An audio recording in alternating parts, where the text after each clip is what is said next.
ఏందన్నా నువ్వు అంటున్నావు, అందరు అంటలేరు. సినిమా అయితే కామెడీ కాదు, సీరియస్ మ్యాటర్. సినిమా అయితే చాలా బాగుందన్న. విజువల్స్ కానీ గ్రాఫిక్స్ కానీ ఫస్ట్ స్టార్టింగ్ నుంచి ఆ కొండల మధ్యలో తీసుకుపోయి అంజనేయును ఇట్లా షార్ట్లో అసలు కెమెరా నిజాం పనితనం కూడా చాలా బాగుంది. అసలుకి వర్మ గారు వర్త్ టికెట్ వర్త్ అనిపించింది నిజంగా. అంటే మామూలు కాదు అసలుకి.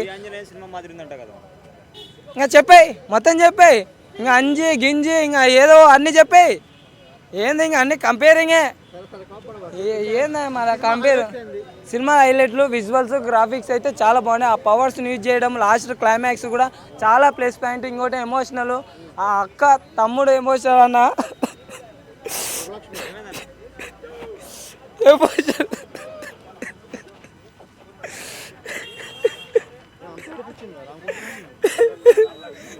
అలా అలా నీళ్ళు వస్తలేవు అలా అన్నా. అక్క తమ్ముడు ఎమోషన్ అది అంత కనెక్ట్ అయిందన్నా. అంత కనెక్ట్ అయితే ఎందుకు ఏడ్చకుండా ఉంటారా అన్నా? కామెడీ చేయకరా నువ్వు. కామెడీ దేవుని కాడ, ఇది ఎమోషనల్ కాడ కామెడీ చేయొద్దు. నువ్వు యాడనే చెయ్యి. సినిమా బాగుంది అదే చెప్తున్నా. ఏడుపు కాదు, నువ్వు కామెడీ చేయకూడదని ఏడుస్తున్నా. సినిమా అయితే చాలా బాగుందన్న నిజంగా. అంటే తేజ సజ్జ చిన్న ఏజ్లో కానీ ఇంత బెస్ట్ యాక్టింగ్ అయితే చాలా బాగా చూపించిండు నిజంగా. అంటే జై హనుమాన్ జై శ్రీరామ్ అన్న అంటానా. కామెడీ అన్న చిన్న పెద్ద కొట్టండ్రా మీరు.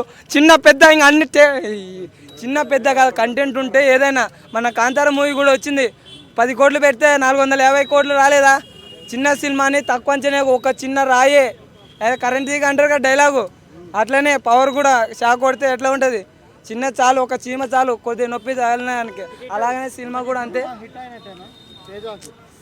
అమ్మా ఎక్కడ దొరికారా మీరు? ఇటు పడకుండా ఎట్లా ఉంటుంది అన్న? అమ్మా అన్నా మస్తు ఉందన్నా. ఇట్టానా పక్క ఇది సినిమా ప్రతి ఒక్కరు పోగొడుతుంటే ఏందన్నా. చిన్నపిల్లలు కూడా వచ్చి రేపు ఈ సంక్రాంతికి ఎందుకు రిలీజ్ చేసినారు? పిల్లలు కూడా వచ్చి ఎంజాయ్ చేస్తారు. స్కూల్లో బంద్ ఉంటుంది, వాళ్ళు ఆఫీసులు బంద్ చేసుకున్న చాలామంది వచ్చి చూసారనే కదా.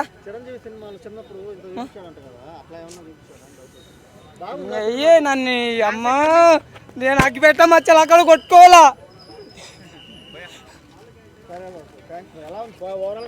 ఓవరాల్ సినిమా బాగుంది. పార్ట్ 2 కూడా 2025లో వస్తుంది చూడండి. ఇప్పుడు మన అంటే నార్త్ సైడ్ ఎక్కువ బాగా ఆడుతుంది, ఎందుకంటే రేపు 2022 రామ మందిర్ ఓపెనింగ్ ఉంది కదా, అక్కడ మాత్రం బ్లాక్ బస్టర్ అవుతుంది. ఇక్కడ ఇచ్చిన ఎక్కువైనా ఇప్పుడైతే థియేటర్లు అయితే ఆటోమేటిక్గా శ్రీరాజ్ గారు కూడా చూసిన తర్వాత ఆటోమేటిక్గా థియేటర్లు అనేది పెంచి పాడేస్తారు. వరలక్ష్మి శరత్ కుమార్ అసలు ఎప్పుడు నెగిటివ్ రోలే చేస్తారు కదా, దీంట్లో పాజిటివ్ రోల్ కూడా బాగుంది.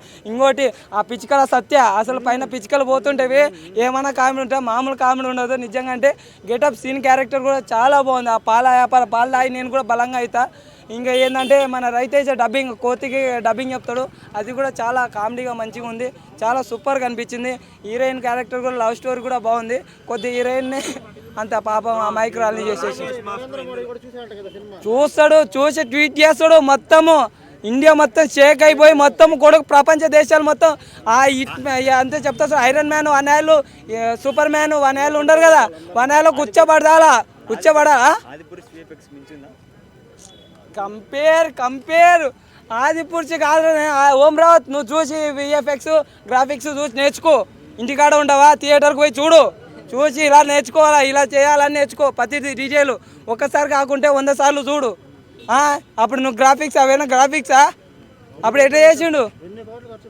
అదే కదా, వీళ్ళు ఇంత తక్కువ బడ్జెట్లో ఇంత మంచి క్వాలిటీ వస్తుంటే మీరు కూడా మళ్ళీ పంచులు వేస్తున్నారు. ఇంకేం చెప్పాలా? సంచులు అన్నా, ఇంకా సంచులో పాయింట్లు వేస్తున్నామనండి. ఇంకా వేస్తారు. అదే ఇంకా నేను అంటున్నా కదా, నిక్కర్ రాకేష్ మాస్టర్. అబ్బా కడం చేయని అట్టా ఇట్టా పెడతాడు బాగా. అది కూడా చాలా బాగుంది రాకేష్ మాస్టర్తో. అది దండ తీసుకొని హీరోయింది బాగుంది, మంచిగా ఉంది. రాకేష్ మాస్టర్ మన కాళ్ళు లేకపోయినా నన్ను మళ్ళీ బిగ్ స్క్రీన్ మీద చూడడం అనేది కొద్దిగా హ్యాపీ అనిపించింది. రేటింగ్లు గీటింగ్లు ఉండవు, థియేటర్కి వెళ్ళి చూడాలి. జై శ్రీరామ్. జై శ్రీరామ్ జై శ్రీ ఆంజనేయ. లెవెల్లో ఉందా ఆ? సినిమా? ఆ?